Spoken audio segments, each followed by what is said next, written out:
Oh hi, I didn't see you there. My name is Bliss Foster, and today we are going to be doing a runway show analysis of Comme des Garçons Homme Spring-Summer 2018, and I am excited as hell. We are talking about the top-tier men's line, which is designed by our badass Nana, Ray Kawakubo. It is in fact the only men's line that Comme des Garçons offers that is designed by Ray. This is the kind of fashion that a lot of people start bringing up like, oh, the emperor is wearing no clothes, ha ha ha. Good job, me. But I'm hoping to chop the head right off of that argument today because there has never been a more artful or purposeful brand than that of Ray Kawakubo and her little soldiers. So, hope you brought your frost picks, folks, because we are about to sink our fucking teeth into Comme des Garçons Homme Spring-Summer 2018. Let's go.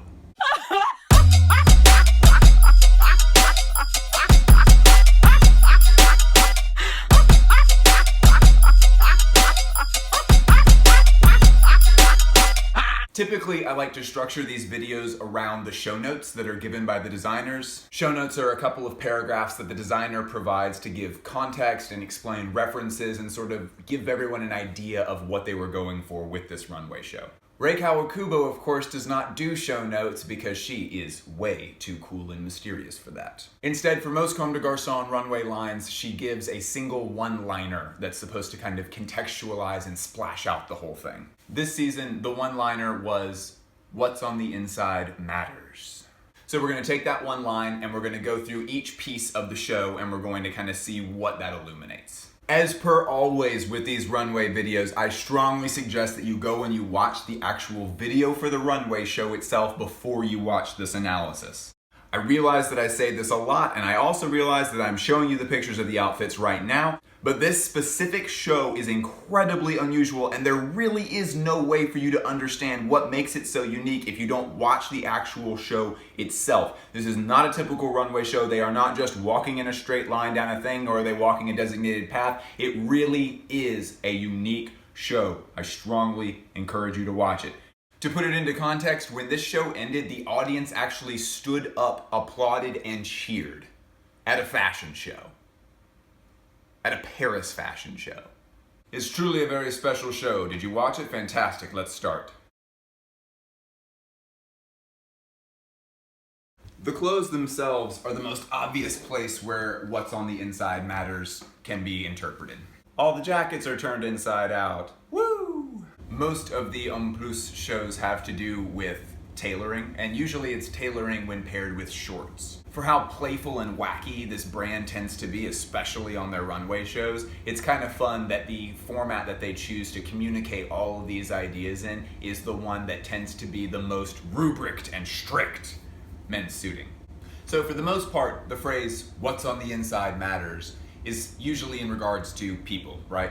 But for clothes, this applies, I would say, maybe even more literally than it does to people. For example, an unlined bespoke jacket is way more expensive than a lined one. But why would that be? A lined suit has more fabric, usually something expensive like silk. Why wouldn't that cost more? Because with an unlined suit, you are able to see the inner workings of that suit. They're all just out and on display. All of the techniques and messy details that give the suit the structure that it has, those details are all visible now. So they gotta make that stuff on the inside look as good as it makes the outside look. And that is very hard and time consuming. Maybe by saying this, what's on the inside matters, they're saying that a lot of times the most beautiful part of a garment is all of the work and all of the details and the technique and the little flips that they do on the inside of the garment to make the outer beauty of the garment so evident. They're putting such emphasis on that point that they literally flip the garments inside out. It's really hard to tell what's going on in these garments if you don't actually have them in front of you. But as far as I can tell, what they're doing is they're taking the traditional panels that would be in a regular suit and they've replaced those panels with these crazy patterns and furs. And it seems that Comme des Garçons actually took the concept all the way there because the jackets really are constructed inside out. You can actually see the underside of the stitching on some of the sleeves. These jackets really were built one way and then flipped inside out, and then they were like, this is how you wear it. You can't get shit like that at Zara. One thing that seemed really strange about these is that obviously they're meant to be worn inside out so that you can show off all the badass stuff that they've decorated the inner workings with. But there's a mix because some of the jackets are actually built fully inside out, where the buttons are facing in on the models when they're wearing them like that. But other ones have the buttons actually placed on the outside of the jacket, the way it would normally be. So the outside of the jacket actually is the outside of the jacket. It is not inside out. I can't imagine that this is an oversight on Comme des Garçons' part, but I also have no idea what we're supposed to pull from that other than maybe it's just easier to button it. Another little interesting thing to note is that in certain looks you have this kind of corset sort of detail. It's sort of goofy and cartoonish, and I think that most of us when we look at it we assume that it's some reference to like sexy lady corset things. But actually there is a historic precedent for men wearing corsets for a time. In the early 19th century, dandies, which were hyper fashionable men, would sport corsets so that they could keep their figure tight enough that they could wear the clothes that they wanted to wear. Either way, corsets are something that is meant to be worn as the secondary garment closest to your actual skin. And here it's been taken all the way out and it's been put onto the jacket. And of course, shapewear, whether that was for men or for women, shapewear was something that was giving this impression to people outwardly. It's shaping your body so that you could appear a certain way to other people. In a few of the looks, they actually carry this concept to the pants themselves. Some of the more plain, non-glittery looking shorts have a layering to them that is reminiscent of the way that trousers are lined. What's that? You want an example? Well, I have one right here. You see, these pants look insanely itchy, but then, if you turn them inside out, it's like, man, these pants aren't itchy. Look, they're lined with this very soft fabric. But the lining does not usually go all the way down with trousers. It stops at a certain point because, like, this is not gonna be, like, bothering your shins, so they just kind of leave it alone. This is the way that this is meant to look. Look 21 is a particularly interesting one because it almost seems like the jacket is a normal jacket, but that the sleeve lining for the jacket is protruding way, way out from the sleeve, which is a whole nother play on the what's on the inside matters. Instead of flipping the suit inside out, the insides are actually growing out of the suit itself. Look 24 is maybe one of my favorite looks for this very reason. They carry out the theme, but it's not in the suiting as much as it is hidden in the shirting. He's got this wild embroidery on the shirt, but as far as I can tell, the embroidery is between two sheer panels of the shirt. So what's on the inside really matters in this case because it's the thing that gives the shirt all of its texture, but it's literally on the inside. They didn't have to invert it and flip it inside out. It's there and we can see that what's on the inside matters. The execution of that metaphor was so good that I'm dead now. This is one look in particular where I'm really thankful that the model chose to hold the jacket open in this way because we can actually see what the inside, the outside inside? The inside side, the inside outside, the actual inside of these jackets look like. And it's still not a normal jacket. There are even more secrets about these clothes that we can't even see because they're just wearing them. Too many secrets to name. More tea, more tea.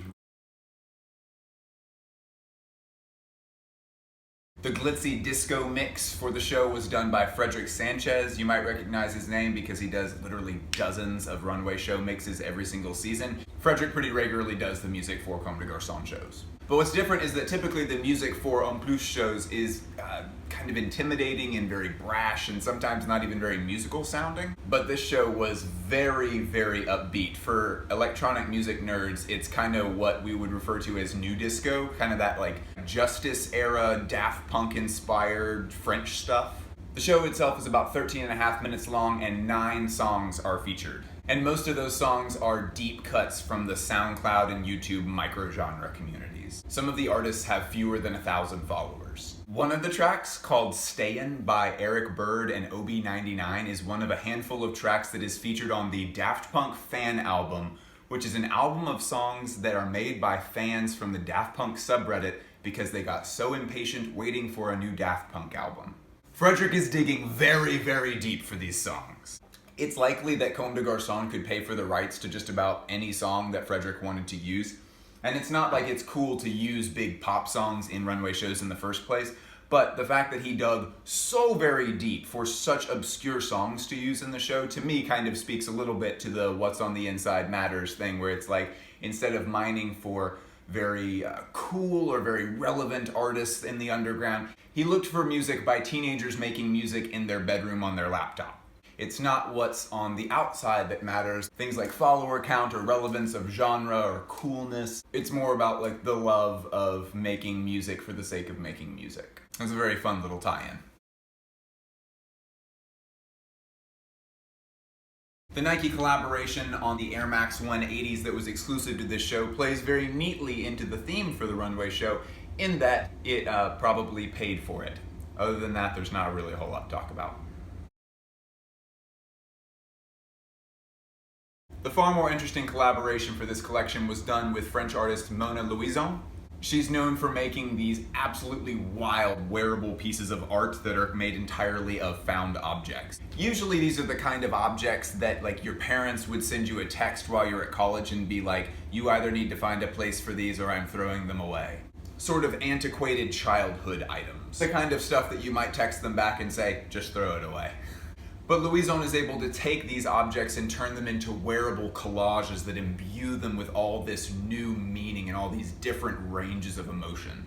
At once, her work is able to look delicate and sort of disturbing, but also playful and childlike. But I think that the reason that she was selected to do 3 of the suit jackets for this show, as well as a t-shirt print, is because her work plays on this theme in a very interesting way. Where all of these objects look like their only real value is value that people have personally assigned to them. They have memories imbued into them. And that's an interesting play on the whole what's on the inside matters idea. Because instead of applying it to a person and emphasizing their personality, or taking it to a garment and talking about its construction, it's taking it to a valueless object that can be taken and paired with other valueless objects to be imbued with this full new life.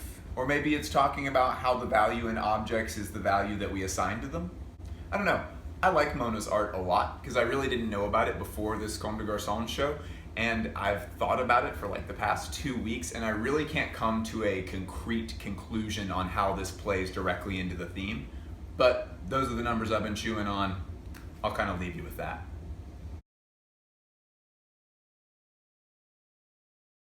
By far, the best application of what's on the inside matters comes from the way that the show itself was executed. As I said before, we're all very used to Comme des Garçons Homme Plus shows being very austere and very serious, and oftentimes the seating is packed really tightly, where even like the photographers are kind of having to like maneuver over each other to take pictures and stuff. They want those shows to be uncomfortable, and they want you to be very raw when you're taking the art in.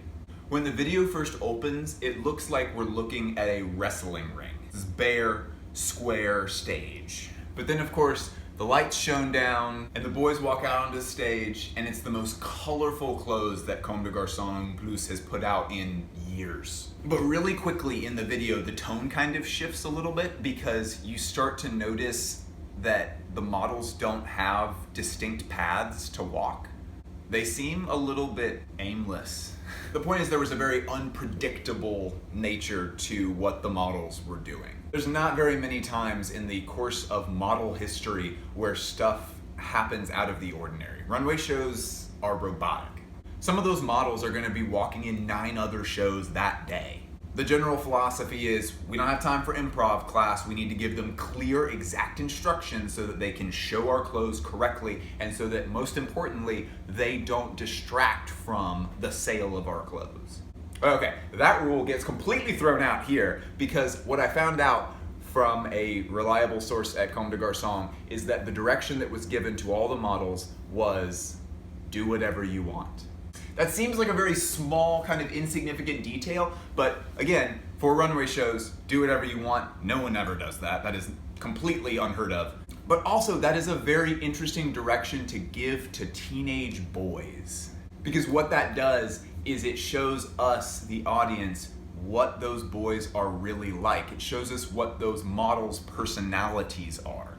If you take a group of 25 boys and you put them in a room in front of hundreds of people who are all staring directly at them, and you tell them, do whatever you want, you're going to get a mix of reactions. You're gonna get some guys who are like ringleader type who are gonna be like, okay, do whatever you want, let's go. And like are gonna be like super bonkers and stuff in front of everybody and kind of show off. And you're gonna have some guys who are just like, they're clearly not trying to pull any attention. You see some of the boys group up, that they're clearly only comfortable with the crazy lawlessness if they kind of have a partner in it. And then by the end of the show, you have these guys just all as a group acting incredibly goofy and just being cringy, kind of, you know, hang out at the mall teenage boys. But what I think that did for the art of the show is it showed us this what's on the inside matters thing, because it showed us who those boys were in an environment like this, in a way that didn't make any kind of value assessment on what they chose to do with that instruction. We got some very genuine insight into the diverse personalities of boyhood.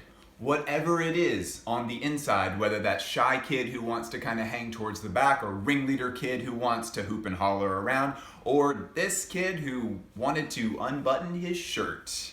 Whatever it is on the inside, that matters.